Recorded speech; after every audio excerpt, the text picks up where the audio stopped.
No, a little bit alarmed is an understatement. I came away pretty stunned, and it takes a lot to make me speechless, Tim. Many people who know me know it takes a lot for me not to have anything to say.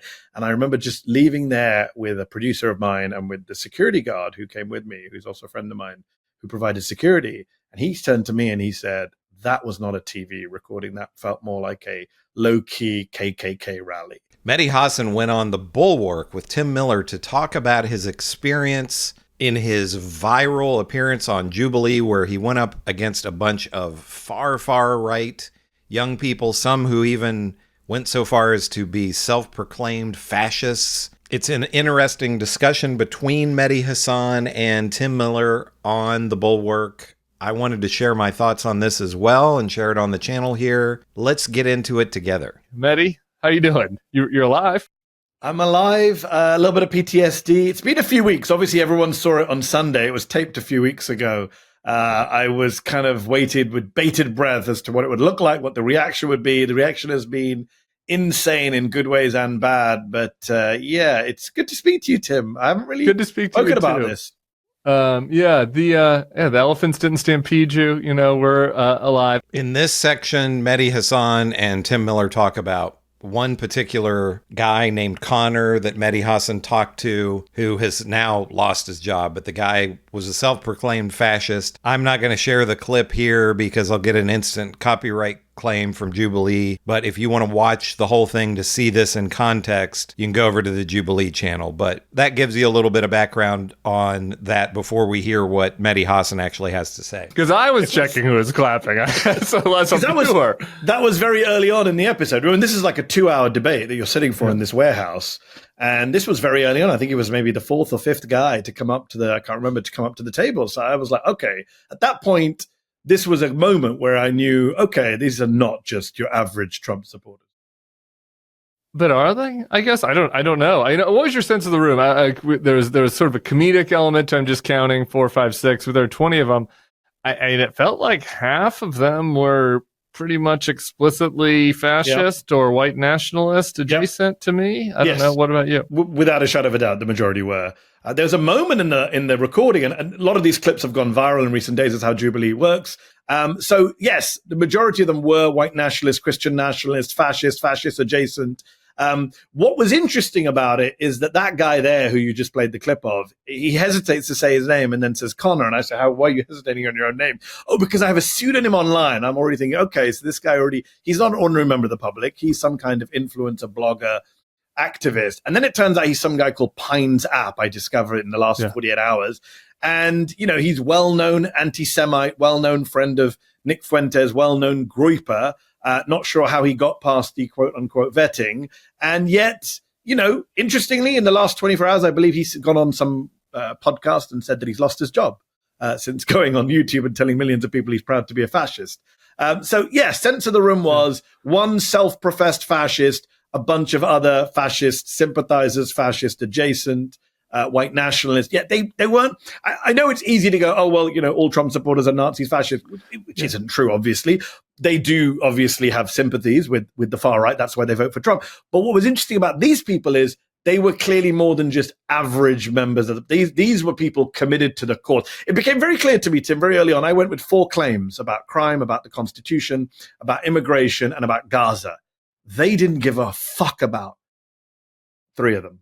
They only cared about the immigration piece. That is what they were there for.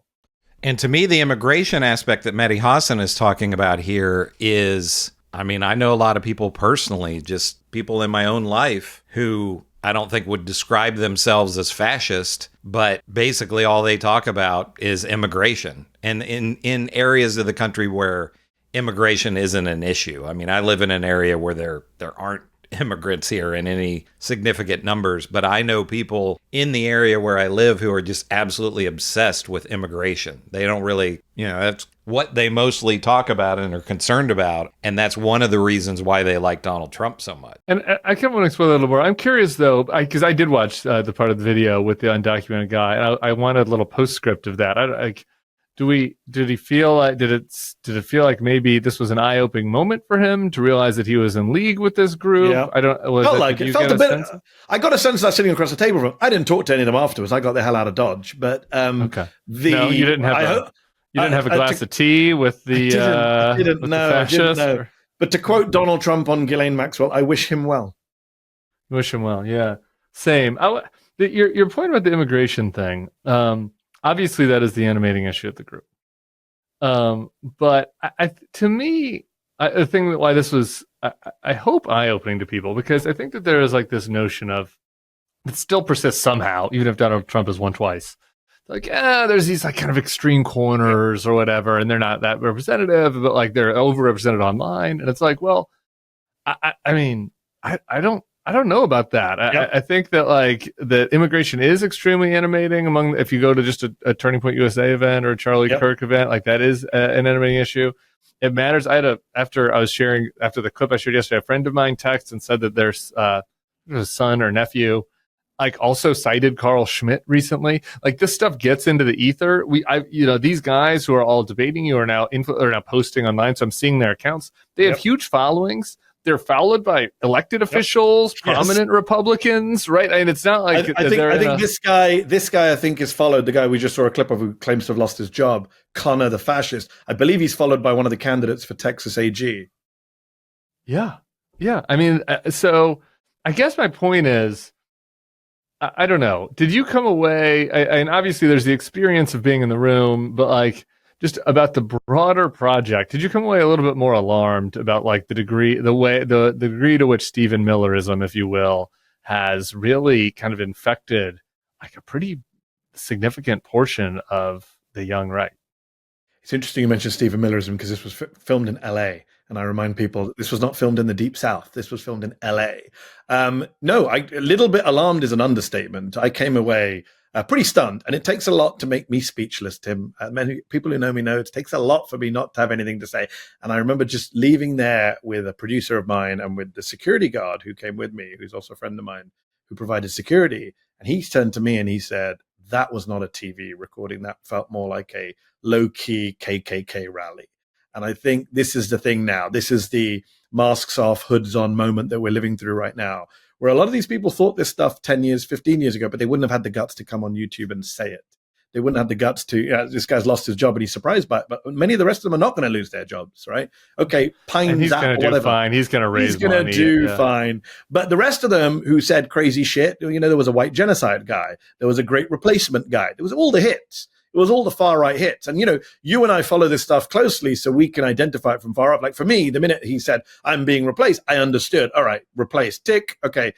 These are not ordinary people just expressing legitimate concern about the wages brought down by migrant labor from South America. These are people who are ideologically committed, as you say, to Stephen Millerism, to Carl Schmitt, to Great Replacement, to General Franco. I mean, I have debated and talked with a lot of far right freaks over the years, but that's the first time I've had a in the live in the field example of we need a General Franco for the United States. Yeah, well, this is why I get to play the former conservative role here, Mehdi. One of the big splits between William F. Buckley and now I'm blanking on the guy's name. His kid ended up running a media watchdog group. It'll come to me. Was over Franco.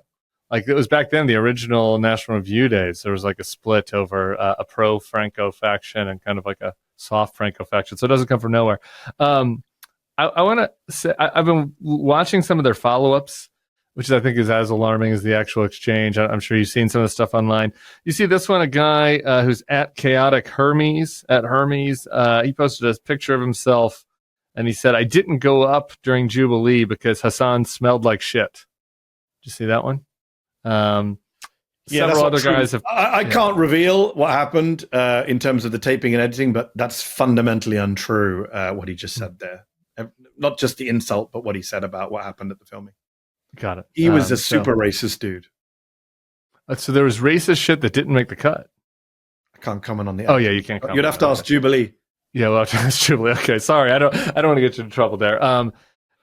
you know, there's enough racist shit on what made the cut that doesn't really matter, I guess, is one question. I mean, and look, I've been torn on this stuff. Look, I'm on the left, Tim. The left has a very strong no platforming of fascist principle. I operated in the UK. I've operated in the US. There are many interesting people I've not had on Zeteo who I could easily have and get lots of clicks from simply because I just don't want to platform a far-right fascist. So for me, it was a very eye-opening moment where I kind of said, I don't want to debate you, Connor, because you're a fascist. You've just told me you're a fascist. We've got to wrap this up now.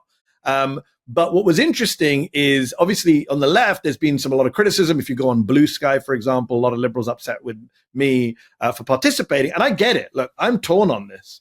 There is a school of thought that says there are people upset at you for participating. Yeah, I think I think there are two views, right, Tim? There is one school of thought on the liberal left which says you cannot platform these people because no matter how much you beat them up, no matter how much you mock them or humiliate them or make fools of them, they make content out of this. They move the Overton window. They launder their far-right views in front of a mainstream audience, right? I believe that is a legitimate argument, it's something I sympathize with myself. On the other hand, the counter-argument is these people are out there. They exist. Jubilee is a massive platform. Whether I take part in it or not is getting tens of millions of views. Maybe it's time to show up and mock these people and point out what freaks they are. So I get both sides of the argument. I do believe they are two legitimate views on that debate, and I'm torn on it. Because you said, look at their accounts right now. The guy with the baseball cap who told me to get out, who pretended he was an economist, like he's loving this moment. You go look at his social feed. His friends are like, you owned Mehdi, you won that thing. And the algorithm allows you, as you and I both know, to live in your own little bubble and be reinforced in your own wrongness. And I'm glad that Mehdi Hasan addressed this because and I'm kind of surprised that Tim Miller is surprised that there were people on the left who pushed back against Mehdi Hasan on this. I have heard a good bit of that. I was listening to a podcast this morning before I recorded, and they were being pretty critical of Mehdi. Yes, there is the school of thought that you just give an audience to these people, and yes, there are going to be incels out there, I suppose, that are going to be attracted to these people, and they gain more of an audience than they already have. But I think, and I mean, this is me coming from a standpoint of the opposite of these people who went up against Mehdi Hasan on Jubilee, but they just seemed like such dorks and goofballs. One guy's got a crazy mustache and a hat, and he looks like a Bond villain or something. And, it's just these guys are just such edgelords, and they want to be edgy, and they want to be anti-woke and all of that kind of nonsense. And to me, they just look like fools. And I'm sure there are people who watch that and are just like, I don't want to be like that. Even if people who are Trump supporters who maybe watch that and say, well, I'm not like these people. I'm not a fascist. I don't believe I'm a fascist. Now, it is true, like Mehdi Hasan brought up here and Tim Miller, that 10 years or so ago, you would have, these people wouldn't have wanted to have shown their faces, but that's what Donald Trump has done. And I think maybe the worst thing that Donald Trump has done to our country is that these people have slithered out from under the rocks that they've been under for years and years, and now they think it's just acceptable to act this way. So that may be the lasting legacy of Donald Trump, which will be the worst aspect of it, that it's going to take a lot to push these people back under the rocks and into the holes that they've been hiding in all these years because they knew they couldn't get away with saying these ridiculous things. And now they are on a YouTube channel with a massive platform like Jubilee where they go up against Mehdi Hasan, who I think is one of the best debaters that the left has right now. But let me know what you think about all of this. I only showed you just some short clips from Mehdi Hasan's conversation on Tim Miller's show, The Bulwark. The entire thing is about 30 minutes, and if you want to watch, if you haven't already seen it or seen the clips already, go to Jubilee and watch the whole thing with Mehdi Hasan. It is eye-opening, and to me, it's great to see what a brilliant debater he is. Of course, not that these kids are brilliant, but to me, Mehdi did a fantastic job on there. But unfortunately, I can't share the clips or I get a copyright claim from Jubilee. Let me know what you think about all of this. Do you agree with Mehdi Hasan and Tim Miller, or do you agree with the incels and self-professed fascists who went up against Mehdi Hasan on Jubilee? Let me know what you think in the comments. Make sure to give me a like and subscribe. I've gone over about 73,000 subscribers. I'd love to get up to 100,000 or more. This is Chris on Culture, and I will see you in the next video.